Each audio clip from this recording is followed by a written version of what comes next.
तुमसे हाथ जोड़ के कहता हूं, और बेगैरती में पैसा न लौटाना। तुम्हारी बस्ती में बेवाएं भी होंगी, तुम्हारे बस्ती में गरीब भी होंगे, तुम्हारी बस्ती में यतीम भी होंगे। तुमने देखा होगा जब तुम्हारे बेटे ईद के दिन नए कपड़े पहन के ईदगाह जाते होंगे तो उसी रास्ते पर कुछ गरीब मुस्लिम बच्चे, कोई चने की दुकान लगाता होगा, कोई खिलौनों की दुकान लगा के बैठा होगा। खुदा की कसम उसका भी जी चाहता है वो भी ईद के दिन नए कपड़े पहने, वो भी जी चाहता था कि ईद की नमाज पढ़ने के लिए जाए, लेकिन साहिब गुर्बत ने रास्ते में पकड़ के रोक दिया था। जरूरतों ने उसको खरीदार बना दिया है। बैठ गया कि रास्ते में सामान लेकर के हम खरीदते तो चले जाते हैं, लेकिन गुर्बत का ख्याल किसी को नहीं आता। हाँ, तेरे पास दौलत है, तुझे रब ने पैसा दिया था तो अय्याशियों के लिए तो नहीं था, कव्वाली और तमाशों में लुटाने के लिए नहीं था। काश क्या ही अच्छा होता तू इस पैसे को उठाता, चांद रात वाले दिन किसी यतीम के दरवाजे पे रात के अंधेरे में अंदर डाल के आ जाता, पर्चा बना के डाल देता। ईद सिर्फ मेरी नहीं है, ईद तुम्हारी भी है, इससे तुम भी ईद मनाना। खुदा की कसम अगर उस पैसे से किसी गरीब की ईद हो जाती तू कब्र में बाद में जाता, मदीने वाला तेरी कब्र में पहले तशरीफ। जिंदाबाद जिंदाबाद, बहुत अच्छे हजरत, जिंदाबाद जिंदाबाद। जो करने के काम थे वो किए ही नहीं, और जो ना करने के तो डूब गए जा करके। हुए नाम वर बेनिशां कैसे कैसे, जमीन खा गई आसमां कैसे कैसे। आज ताकत है ना, आप भी बुला रहे हो, डॉक्टर साहब भी कह रहे हैं आ जाना। कल जब सांस फूलने लगेगी और बात भी एक सांस में पूरी नहीं होगी ना, तो फिर गैर तो गैर अपने भी दो रोटी देने तैयार नहीं होते। ये दुनिया बड़ी बेवफा है, इसके धोखे में मत रहना। तुम जितना चाहो कमा लो, तुम्हारा कमाया हुआ रखा रह जाएगा, तुम्हारे बाद वाले मौज करेंगे, हिसाब तुम्हें देना पड़ेगा। ये याद रखो, मेरी कमाई का हिसाब मुझे देना है। खाएंगे बच्चे हिसाब में दूंगा, खाएंगे बच्चे हिसाब आप दोगे। तो जिंदगी ऐसी गुजार के जाओ कि जो हिसाब भी आसान हो जाए और कब्र की मंजिलें भी आसान हो जाए। हम किधर चलने लगे, हम किधर? नहीं नहीं जी, मौलवी साहब को हटाओ, इन्होंने तो मेरे जुए के बारे में बात कर दी। ये इमाम नहीं रहेगा, इसने मेरे सट्टे के खिलाफ बात की है। ये इमाम नहीं रहेगा, इसने ढोल के खिलाफ तकरीर की है। मेरा बेटा तो इकलौता ही था ना, मुझे तो आतिशबाजी करनी थी।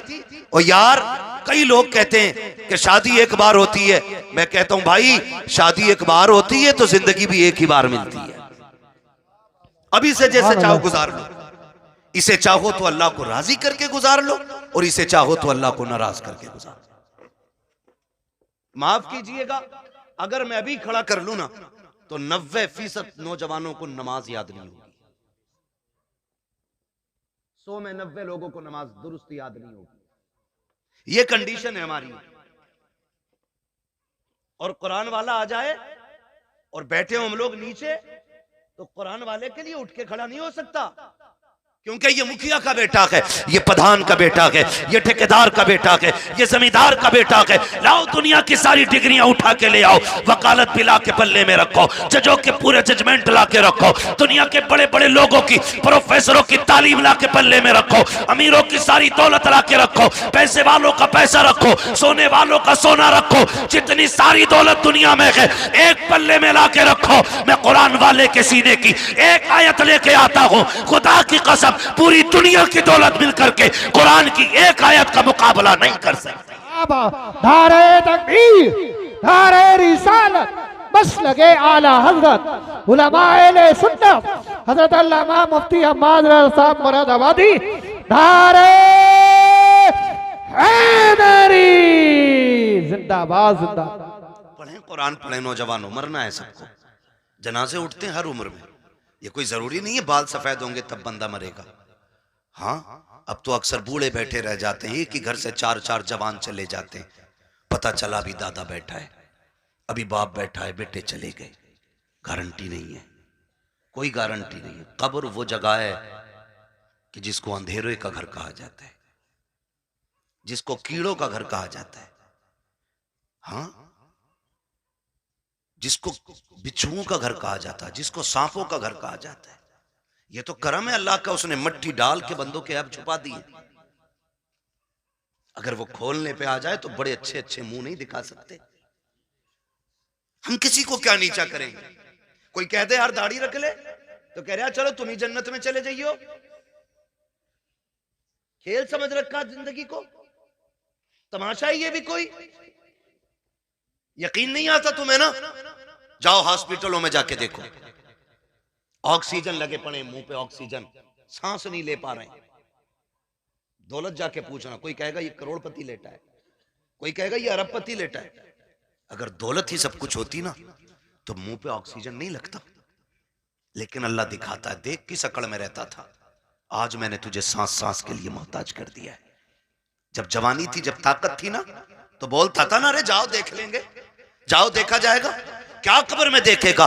जब सांस फूलती है ना तो पूरी दौलत देख करके बंदा ना एक सांस वापसी की ख्वाब देखता है, तमन्ना करता है। तुम नहीं जानते हो, खुदा की कसम तारीख पढ़ करके देखो, बड़े बड़े दौलत वालों को देखो, आज अकड़ आ गई है, 4 पैसे आ जाते हैं फिर 3 कुछ नहीं है। जितने बड़े दौलत वाला उतना बड़ा अय्याश बना बैठा है, जितना बड़ा अमीन है उतना बड़ा चैलेंज कर रहा है, जिसके पास दौलत कसरत से है उतनी बेगैरती के साथ जिंदगी गुजारता जा रहा है। हमारी कौम का हुआ क्या है, ताशों में हम लग गए, ढोलों में हम लग गए, तमाशे हमसे आबाद गए, मस्जिदें हमने वीरान कर रखी है। क्या जवाब खुदा को जाके दोगे? मुझे बताओ तो सही, जिसकी नाफरमानी करते हो उसके एहसानात याद हैं कि नहीं? तू सो के नहीं उठता है, खुदा नाश्ता पहले दे देता है। तू इबादत एक वक्त की नहीं करता, दोपहर का खाना खुदा देता है। तुझे जोहर असर का याद ख्याल नहीं आता, मगरिब का सजदा तूने नहीं किया, शाम का खाना उसने दे दिया है, ईशा की पढ़े बगैर तू तो सो गया था। तुझे तो कपड़ों का होश नहीं, तुझे तो बदन का होश नहीं। वो कैसा मालिक के कुल है,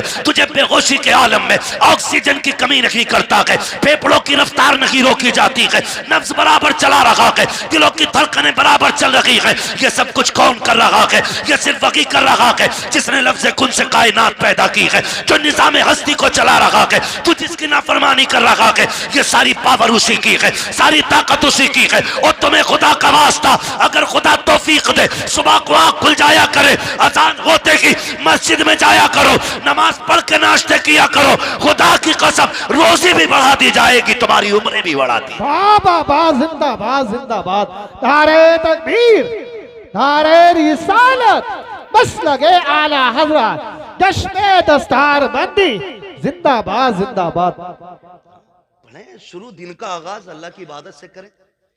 फजर के बाद कुरान लेके बैठे, कुरान लेकर के बैठे, ये हम पे लाजिम है।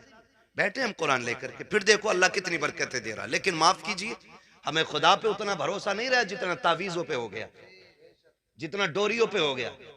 हाँ, जितना डोरियों पे हो गया। मुझे बताओ, मैं कहता हूं ये जितने वायरस फैले ना डॉक्टर साहब, अगर अल्लाह सिर्फ ऑक्सीजन कम कर देना तो वाकई किसी वायरस की जरूरत नहीं है। पूरी दुनिया सजदे में पड़ी होगी, पूरी दुनिया। लेकिन वो जबरन किसी को अपनी बारगाह में लाना नहीं चाहता। वो तो कहता अब मैंने तुझे दोनों रास्ते दिए, तुझे जन्नत का भी मालूम है, दोज़ख का भी मालूम है, अब फैसला तुझे करना, तुझे मैं प्यारा हूं या तुझे दुनिया प्यारी है? कह रहा मौलाना मैं कतई हराम काम ना करता, मगर मजबूरी आ गई, बालक भूखे थे। तू बता, तू बड़ा है या नबी की बेटी फातिमा ज़हरा बड़ी है? मुझे बता तो सही। एक दिन मेरे हुजूर बेटी के घर तशरीफ लाए, जाओ जाके बेटियों से भी कहना। आज कितने घरों में इसलिए तलाक हो जाती है, बेटियों के शौक पूरे नहीं हो पाते ना, तो शौहरों को गालियां देती हैं, ताने देती हैं, तो फिर शौहर मजबूरी में तलाक दे देता है। जाओ जाके बेटियों से कहो, कामयाबी ये नहीं है कि तू 70,000 का जोड़ा पहने, कामयाबी ये नहीं है तू 20,000 का लहंगा पहने। कामयाब बेटी वो है जो पैबंद लगे कपड़े पहन के शौहर को राजी करके दुनिया से चली जाए, वो सबसे ज्यादा कामयाब बेटी है। लेकिन ख्वाब बड़े, शौक बड़े। जब से ये आए ना ये खिपड़े मोबाइल है, अब तो नमाज छोड़ देगी लेकिन सीरियल नहीं छोड़ेगी, रोटी में लेट हो जाएगा लेकिन सीरियल देखेगी। ये तमाशे हमारे घरों में आ गए, और वो फैशन फिर हमारी नस्लों में उतर आया, वही फैशन उतर आया, वही फैशन हमारी नस्लों में उतर आया। हमें हो क्या गया? आज दुनिया चीख रही है, दुनिया चीख रही है। फिर वो जब देखती है तो शोहर से कहती है मुझे ये चाहिए ऐसे कपड़े। शोहर बेचारा 500-600 रुपए रोज का कमाने वाला, 500-600 रुपए रोज के अब तो खर्चे भी हैं घर के। गरीब से गरीब तर बंदे का खर्च कम से कम 1000 रुपए घर का हो गया, जो महंगाई का दौर है। मेरी बेटी मेरी बहन, अगर शोहर 600 रुपए कमा के ला रहे, बता बच्चों का पेट भरे या तेरे शौक पूरे करे। खुदारा इन शौकों का गला घोटो, जिंदगी इसका नाम नहीं है। एक दिन मेरे हुजूर बेटी के घर तशरीफ लाए, जब बेटी के घर तशरीफ लाए दरवाजे पे दस्तक दी, आवाज आई मन दक्कल बाब। दरवाजा किसने बजाया? हुजूर फरमाते हैं अना मोहम्मदुर रसूलुल्लाह। बेटी मैं तुम्हारा वालिद आया हूं। कहती हुजूर अकेले हैं या कोई साथ में? हुजूर फरमाते बेटी अकेला हूं। फरमाया फिर अंदर आ जाए, और अगर कोई साथ में हो तो मुझे चादर दे। हुजूर अंदर तशरीफ लाए, बेटी मुसल्ले पे बैठी है, सुने कान खोल के। जब अंदर आए बेटी मुसल्ले पे बैठी है, हुजूर के इस्तकबाल में उठ के खड़ी हुई, कदम कांप गए, कदम कांप गए। मैं किसकी बात कर रहा हूं? खातून जन्नत, जिनको जन्नती औरतों की मलका बनाया गया है, हाँ, जिनकी सरदारी का वादा मेरे हुजूर ने ले लिया, मैं उनकी बात कर रहा हूं। आज के घर की बात नहीं। आज कोई मौलवी की बेटी, कोई किसान की, कोई प्रधान की, कोई जमींदार की, कोई चौकीदार की, आज मुस्तफा की बेटी नहीं है। लेकिन मिजाज फिर भी आज के देखिए, और कल की बात देखिए। खड़ी हुई मुसल्ले पे, हुजूर फरमाते हैं फातिमा ये बात क्यों कही? कोई हो तो चादर दे दे, और ना हो तो अंदर आ जाए। कहती हैं अब बाबा, जो दुपट्टा मैंने ओढ़ रखा है ना, इसके पैबंद खुल गए हैं। कोई और होता तो मैं इसके ऊपर से आपकी चादर डालती, लेकिन बाप है और बाप बेटी का पर्दा क्या। जब आए ना तो बेटी कांपी, गिरने लगी। हुजूर ने बेटी को संभाला। फरमाते फातिमा खैर तो है? कहती या रसूलल्लाह, फाकों से कमजोरी इतनी आ गई है कि खड़ा नहीं हुआ जाता। हुजूर की आंखों में आंसू आ गए। फातिमा क्या चाहती है? महबूब बेटी तेरी और इतने फाके? मेरे नबी ने फरमाया बेटी मुसल्ले का कोना हटा। जब कोना हटाया ना तो मुसल्ले के नीचे हीरे जवाहरात का दरिया था। आका फरमाते बेटी जितने चाहे भर ले, मगर याद रखना या तो दुनिया ले लो या आखिरत ले लो। खातून जन्नत ने वही कोना छोड़ दिया। कहती आका फातिमा की पूरी जिंदगी खुदा के लिए गुजरी है, मुझे इस दौलत की कोई जरूरत नहीं है। आज हुआ क्या है हमें? आज हुआ क्या है? बात बात पे बेटियां तलाक मांगने लगती हैं। चल चल, तेरे घर में सुख नहीं पाया, तेरे घर में सुकून नहीं पाया। और जब लड़ाइयां होती हैं ना तो फिर ये भी फोन करके कहते आऊं क्या बेटी? वो कहती आओ अब्बा जरा देखियो ही ना आके। सुनो, शादी के बाद औरत के हक में सबसे ज्यादा ताकतवर उसका शोहर होता है। बाप चाहे करोड़पति क्यों ना हो, शोहर से ज्यादा ताकतवर कोई नहीं उसके लिए। आपके पास दौलत है, आप गए आपने जाके तमंचा कान पे रख दिया, लेकिन शोहर 3 बार कहेगा तलाक तलाक तलाक, पूरा खेल खत्म, सिस्टम खत्म। अब आप कुछ नहीं कर सकते। मार सकते हो लेकिन बेटी को जिंदगी नहीं लौटा के दे सकते। जो इज्जत गई है वो नहीं लौटा के दे सकते। आपसे भी थोड़ी सी गुजारिश है, मियां बीवी के झगड़े हुआ करें तो उड़ के न जाया करो, उड़ के न जाया करो। क्या कर बेटी गलती तेरी है तो राजी तू कर, और गलती शोहर की है तो फिर हम बाद में बात कर लेंगे। गरम गुस्से पे ना जाओ। नुकसान किस चीज का हो रहा है? झगड़े पहले भी होते थे और आज भी हो रहे हैं, लेकिन फर्क इतना, पहले झगड़े होते थे और बीवी घर जाते जाते 8 दिन लग जाते थे, गुस्सा ठंडा हो जाता। और आज तो औरतें भी इतनी चला के पहले फोन लगा लिया, फिर कह रही है आदमी से बताओ क्या कह रहे थे तुम, फोन चालू है, मेरे बाप को क्या कह रहे थे, तो वो उसे क्या मालूम फोन लगा हुआ, वो कहते तेरे बाप को भी देख लूंगा मैं, वो सुन रहा है उधर। अभी झगड़ा खत्म नहीं हुआ, गाड़ी दरवाजे पे, क्या कह रहा भाई देख के दिखा। आए गिरबान पकड़ लिया, बस इतनी गुस्सा का पीता हो गई तलाक, मरो अब जा करके। और ये तलाक कराने वाले खुद अपनी बेटी को इज्जत के टुकड़े नहीं दे पाते। कई बेटियों की ये शिकायतें हमने सुनी है कि जब शोहर से झगड़ा हुआ सारे हमदर्द बन के गए थे, लेकिन आज 6 महीने हो गए हैं। कभी बाप कह देता बेटी दवा का पैसा नहीं है, कभी भाई कह देता बाद में सुनी जाएगी। कहती मौलाना अब क्या किया जाए, मेरे भाई मेरी बहनों मेरी बेटियों, आप मौलवी कुछ नहीं कर सकता है, जो भी करना था तुम्ही को करना था, तुम्हें मुस्तफा का अखलाक हासिल करना था, आका करीम का किरदार सीखना था। जिंदगी कैसे चलती है ये तुम्हें सीरियल नहीं बताएंगे, सीरियल घंटे 2 घंटे के होते हैं, जिंदगी 60 साल की होती है। इसे सीखने के लिए मुस्तफा की 63 साल जिंदगी पढ़ना पड़ेगी, आका का किरदार सीखना पड़ेगा। 60-70 साल की जिंदगी के लिए मुस्तफा को समझना पड़ेगा। याद रखिएगा जो मुस्तफा की जिंदगी के मुताबिक जिंदगी गुजारते हैं उनकी दुनिया भी बेहतर हो जाती है, आखिरत भी बेहतर हो जाती है। बाबा जिंदाबाद जिंदाबाद, नारे तकबीर, नारे रिसालत जिंदाबाद। कोशिश करें हुजूर की जिंदगी सीखें, लेकिन दिल के पपोले जल उठे सीने के दाग से, इस घर को आग लग गई घर के चिराग से। माफ कीजिएगा, हमारी कौम को जितना शौक नाचने और कूदने का है ना, उतना अल्लाह रसूल की बातों का शौक नहीं है। हाँ, उतना शौक नहीं है। हमारे इलाके में अक्सर दो चार जगहें ऐसी हैं जहां पे ढोल तबंगर तमाशे सब कुछ हो रहे। क्यों क्यों हो रहे हैं? क्या ये जायज है? मुझे जरा दिल पे हाथ रख के बताओ। मजार बना है ये मेरे सामने, दिख रहा है मुझे मजार है। ये जो अल्लाह वालों के मजार बने, ये क्यों बने? क्या ये तमाशे करते थे? इनके गलों में ढोलक लटकी रहती थी? मजार उनके बने हैं जिन्होंने रातें भी जाग के गुजारी हैं, दिन रोजों में गुजारे हैं। इबादत करने वालों के मजार बने और उनके मजार पे पक्के पक्के शराबी बेनमाजी आते हैं। है? एक की दाढ़ी नहीं होती और कह रहा मुझे चढ़ गया चिश्ती रंग रंग। ये रंग है चिश्ती? एक वक्त मस्जिद में जाने की तौफीक नहीं, वो कह रहा है मुझे चढ़ गया चिश्ती रंग रंग। ये चिश्ती रंग है? ये शैतानी रंग है तुम्हारा, ये इब्लीसी रंग है। रंग चढ़ा था अबू बकर पे, रंग चढ़ा था मेरे नबी का उमर पे, रंग चढ़ा था उस्मान गनी पे, रंग चढ़ा था मौला अली पे। वाह वाह वाह वाह, जिंदाबाद। इन लोगों पे रंग चढ़े, ये लोग हैं अल्लाह वाले। आज तमाशे माफ कीजिए, हाथ जोड़ के कह रहा हूं, बुरी लगे लगे, मैं आईना हूं दिखाऊंगा दाग चेहरे के, जिसे खराब लगे सामने से हट जाए। मैं चापलूसी करके डॉक्टर साहब ने बुलाया, साहब के हुक्म था, कारी साहब कबिला की मेहनत है, तो मैं इसलिए नहीं आया हूं तुम्हारी चापलूसी करके पैसा बटोर के निकल लूं। इतना कड़वा बोल के जाऊंगा कि आखिरी सांस तक याद रखोगे। हाँ, आखिरी सांस तक याद रखोगे, इतना कड़वा बोलूंगा। इसलिए कि फ्री की जन्नत मेरी झोली में नहीं। मुझे पता जन्नत सस्ती होती तो हुसैन करबला में 72 साल न कटवाता। क्या बात। जन्नत इतनी सस्ती होती तो बिलाल कभी खाल अंगारे और कोयलों से न जलवाते। जन्नत मुश्किल थी ना, तभी तो अंगारों पे जलाए गए। सुहैब रूमी जैसे लोग, हुजूर के ऐसे आशिक, खुदा की कसम तारीख पढ़ो आज भी कलेजे कांपते। क्या किया हमने दीन के लिए? क्या किया? हाँ, होता क्या, उरस आ गया, बाबा का चंदा दे दो। पहली बात तो सुने, हलाल कमाई इतनी इज्जत वाली होती। फरमाया गया हलाल कमाई का 1 रुपया भी अगर कब्र में गिर जाए और तख्ते लगा दिए गए हों, फरमाया गया तख्ता हटा के रुपया निकाला जाए। 1 रुपए की इतनी वैल्यू है।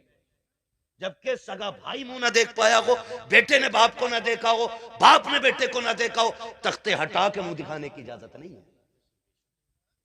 लेकिन रुपया निकालने का हुक्म है। तेरे रुपए की इतनी अहमियत है इस्लाम की नजर में, हमारी नजर में कितनी अहमियत है।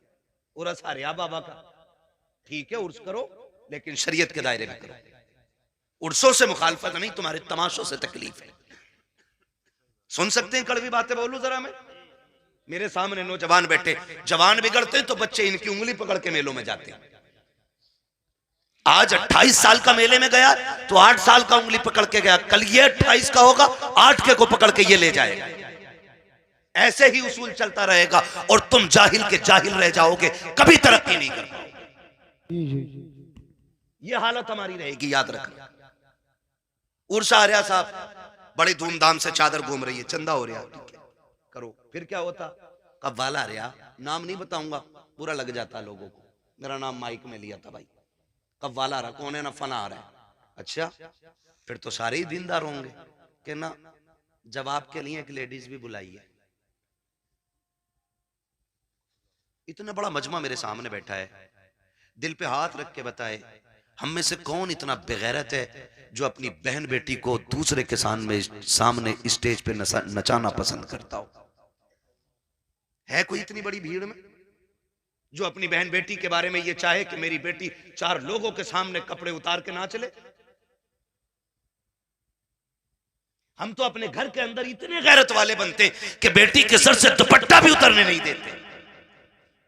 जब हमें अपनी बेटी के बारे में इतनी गैरत आती है तो फिर वो जो आके स्टेज पे बैठी, वो भी तो किसी की बेटी होगी ना। ओ भाई, वो भी तो किसी के घर की इज्जत होगी।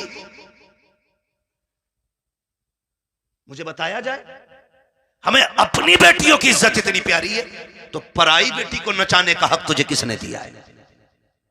और वो भी कौम के गैरत वाले पैसे से।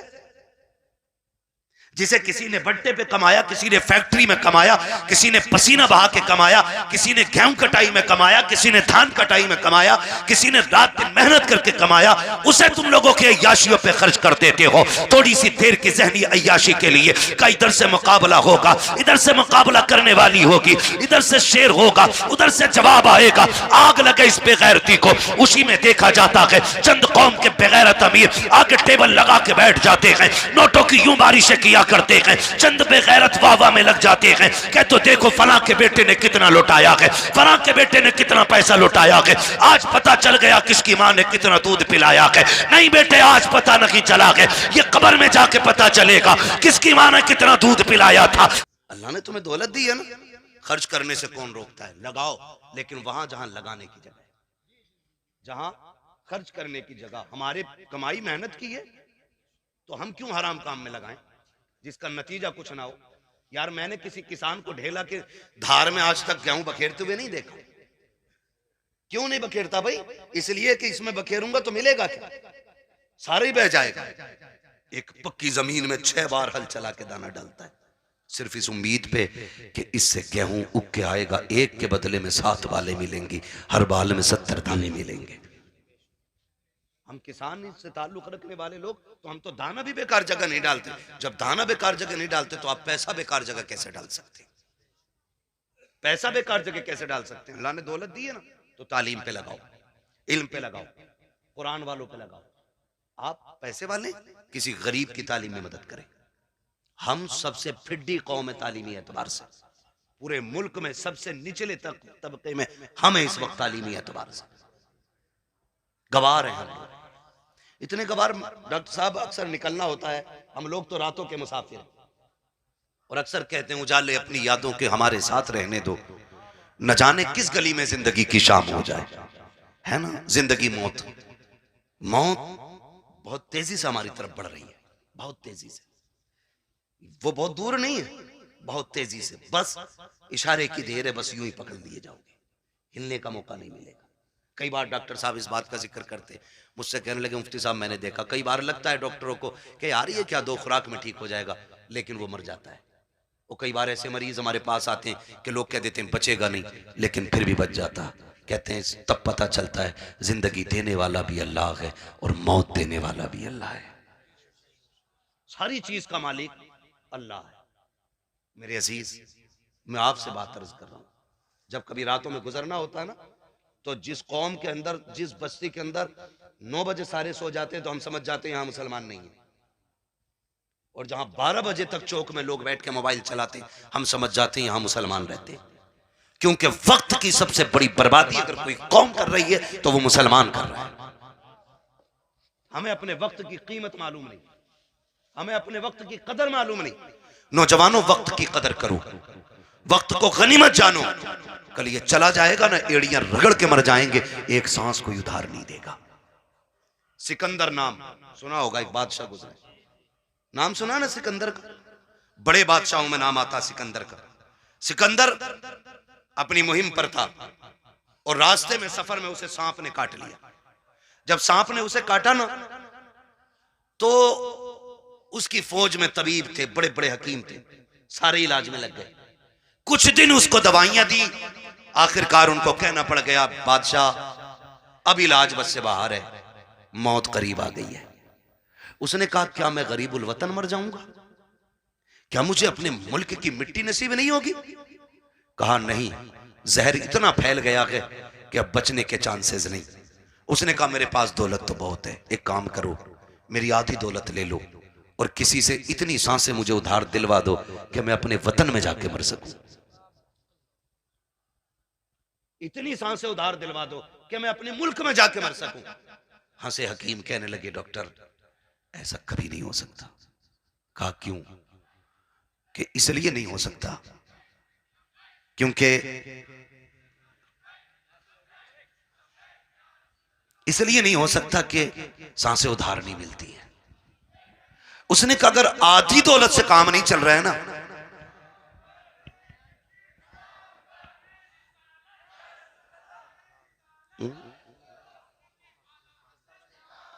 अगर आधी सांसों से भी, उसने कहा अगर आधी दौलत से काम नहीं चल रहा है ना, तो कहा फिर ऐसा करो मेरी पूरी दौलत उठा लो। तवज्जो है सारे लोगों की? तवज्जो करें जरा मेरी तरफ देखें। उसने कहा अगर आधी दौलत से सांसें नहीं मिल रही ना, तो उसने कहा मेरी सारी दौलत ले लो, मेरी सारी दौलत ले लो, लेकिन इतनी सांसें मुझे दिलवा दो कि मैं अपने वतन में जाके मर सकूं। भाई शांति से आके बैठ जाओ। उसने कहा इतनी सांसें मुझे दिलवा दो कि मैं अपने वतन में जाके मर सकूं। तो उसने कहा बादशाह पूरी दौलत लेकर भी तुझे एक सांस कोई उधार नहीं दे सकता। उसने कहा फिर सुनो, अगर मेरी दौलत किसी काम की नहीं है ना, तो फिर एक काम करना, मैं मर जाऊं ना तो मेरे हाथ कफन के बाहर निकाल देना। क्या करना है?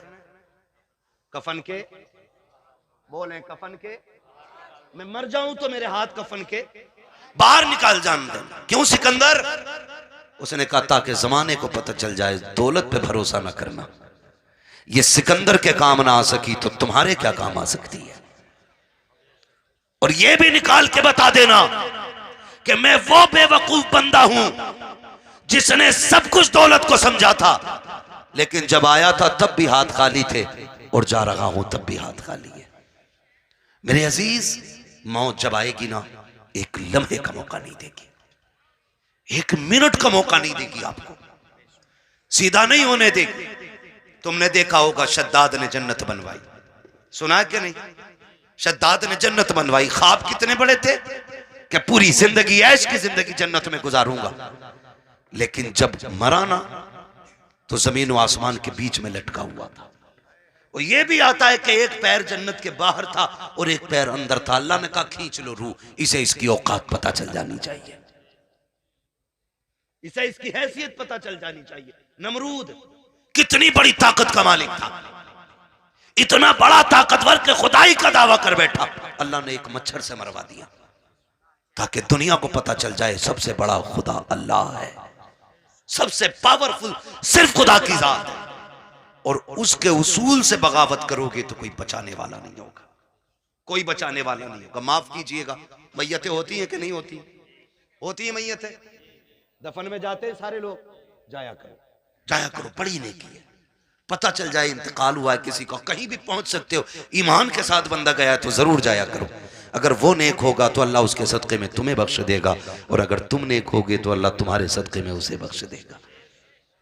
ये किया करो। और अब तो माफ करना, जनाजे भी ना जनाब, जनाजे भी अब तो बदले का बदला है, जनाजे भी बदले का बदला है। हमारे अब्बा के में आओगे तो तुम्हारे अब्बा के में आएंगे, तुम नहीं आओगे तो हम नहीं आएंगे। ये बात क्लियर? तुम आओगे तो हम आएंगे, और तुम नहीं आओगे तो हम नहीं आएंगे। बता सवाब किसे मिला? किसी को ही नहीं, डंगवारा कर गए। हाँ भाई, एक थप्पड़ तूने मार लिया, एक हमने मार लिया, बात है बराबर हो गई ना। तो अब जनाजे भी खुदगर्जी में हम लोग जा रहे हैं। और माफ कीजिएगा, जनाजा अमीर का होता तो भीड़ देखने मिलती है, और जनाजा गरीब का होता तो लोग कंधा भी नहीं देना चाहते। जन्नत दौलत और गुर्बत पर टिकी हुई नहीं है, ये याद रखना। अगर ये लगता है कि अमीर के जनाजे को कंधा देने में ज्यादा सवाब है तो ये सबसे बड़ा धोखा है। मैं तो कहता हूं कंधा उसे जाके जल्दी दिया करो जिसे कोई कंधा देने तैयार ना हो, उसे पहले कंधा दिया करो दौड़ के, जिसका जनाजा कोई उठाने वाला ना हो। क्योंकि तुम नहीं जानते हो, जिसके जनाजे को भीड़ लगी है ना, लगता है ये दिखावे करके गया है, हमारे जैसा उसका शोहरा टीप टाप रही होगी, लेकिन जिसे कंधा कोई नहीं दे रहा है ना, तो समझ जाओ हो सकता है इसने रातों में इबादत की हो, इसने तब रब को आवाज दी हो जब कोई ना देख रहा हो, इसलिए लोग इसे कंधा देने तैयार नहीं। तो फैसला जो है ना भीड़ का, ये अंदाजा लगाना कि कंधा उसको दौड़ के दो जिसे कोई कंधा ना दे रहा हो, मिट्टी दो। अब तो वक्त नहीं है, माफ कीजिएगा, हालात ये हो गए कि जनाजे को मिट्टी देनी तो बड़ी बात है, नमाज पढ़ के आधे निकल लेते। क्यों? मसरूफी इतने हो गए, टाइम किसके पास है मिट्टी तक जाने का? है दुआ। अजी मिट्टी डाल दे 3 मुट्ठी बड़ी बात है। कह रहे आप बैल खुलोगे छोड़िए, दुकान खुली रह गई, एक दिन आएगा मेरे लाल आंखें खुली रह जाएंगी। आज दुकान खुली है, बैल खुले, कल आंखें खुली रह जाएंगी। हाँ, वासिफ अली वासिफ ने जब किसी को खाना दिया ना भूखे को, तो पूछा था किसी ने क्या कर रहे हो, तो उसने कहा था यार कुछ नहीं, अपने जनाजे की भीड़ इकट्ठी कर रहा हूं। इतने अच्छे काम कर जाओ, लोग तुम्हारे जनाजों में शरीक होने लगे, जनाजों में शरीक होने लगे। अल्लाह से लंबी दुआएं मांगा करो रो रो के, मालिक जिंदगी अच्छी कर दे ताकि मौत भी अच्छी हो जाए। ये मांगा करो अल्लाह से। आज तो डरी कोई नहीं, डरी कोई नहीं, तो जब मौतें होती ही नहीं होती, बोलो यार, बोल सकते हो तो बोलो, है ना, होती है कि नहीं मौतें? लोग मरते हैं, जिन्हें यकीन ना हो अल्लाह उन्हें दिखा दे जल्दी कि लोग कैसे मरते हैं। डर गए?